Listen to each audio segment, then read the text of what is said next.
South Korean President Park Geun-hye is scheduled to embark on a week-long trip to Russia, China, and Laos starting September 2nd.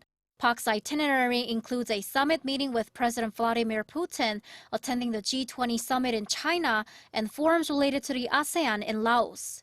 Experts say that this multilateral summit diplomacy is likely to highlight the importance of the THAAD deployment on the Korean Peninsula in the face of Pyongyang's growing missile and nuclear threats.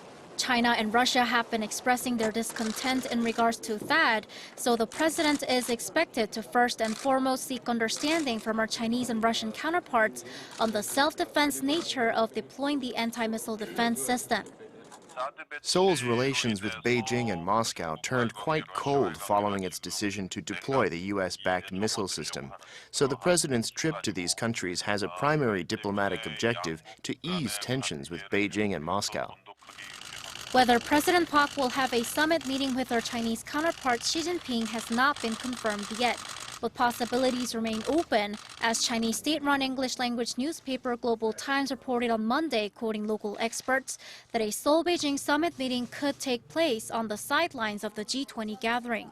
If a summit meeting between Park and Xi takes place, the South Korean leader is likely to emphasize that that will only be a self-defense measure against North Korea's continued provocations in efforts to maintain a compact international cooperation on pressuring North Korea. South Korea, the U.S., and Japan have been taking the lead when it comes to international sanctions against North Korea. But cooperation with China and Russia is also very crucial to ultimately bring the regime to sit at the negotiation table for denuclearization talks.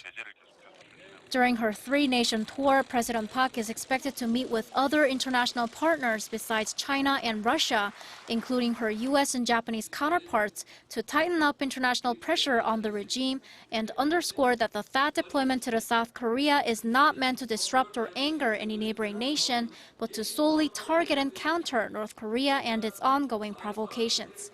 오정희, 아리랑 뉴스.